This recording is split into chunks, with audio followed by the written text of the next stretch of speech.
अशोक सम्राट,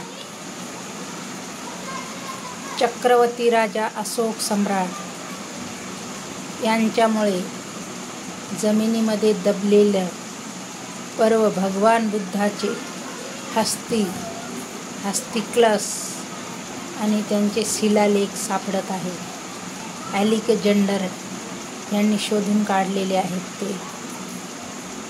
ते औरंगाबाद शहराला आले होते. त्यांना शिकार करण्याची सवय होती. ते शिकारीला गेले असता त्यांना वेरूळ, अजंठा ह्या लेण्या बघण्यात आल्या आणि ते वारंवार येऊ लागले. अमेरिकेहून येणं जाणं करायचे ते दर रविवारी, कारण त्यांना त्याचा छंद लागला. हे नेमकं आहे तरी काय. त्यांनी ते सगळं शोधून काढलं, लेणी शोधून काढली आणि आज आपण सगळे बघत आहोत. लेणीचा खूप मोठा इतिहास आहे. अशोक सम्राटांनी 84,000 स्तूपे बांधलेली आहेत. लेण्या आहेत, चैत्य आहेत, अशोक स्तंभ आहेत. अशोक स्तंभ आपण बरेच जण ओळखतो. नोटावर आहेत अशोक स्तंभ. लेण्या वगैरे बघायला गेलो आपण तर तिथंसुद्धा सापडत आहेत आपल्याला अशोक स्तंभ.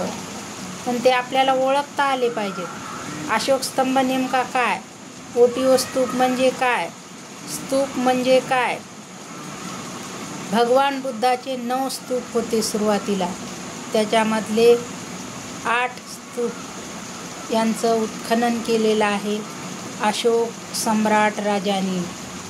अशोक सम्राट राजाचं खूप मोठं राज्य होतं. ते बांगलादेश, इकडं आंध्र प्रदेश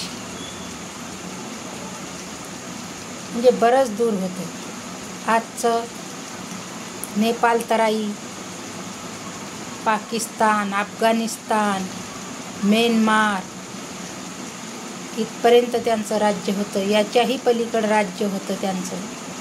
त्या ठिकाणी भगवान बुद्धाच्या मूर्त्या सापडतात. काही निसर्गाच्या भूकंपामुळे दबल्या तर काही मनुवादी लोकांनी हमला करून दाबल्या. असं करून करून भगवान बुद्ध भारतामधून पूर्णच नष्ट झाला.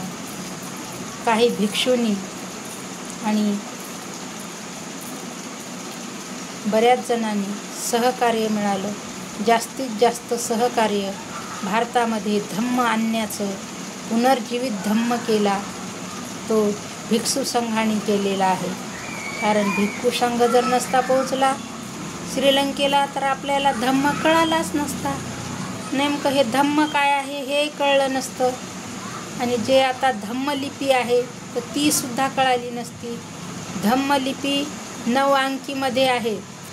ज्यांनाही धम्म समजून घ्यायचा असेल त्यांना धम्मलिपी वाचता आली पाहिजेत, लिहिता आली पाहिजेत.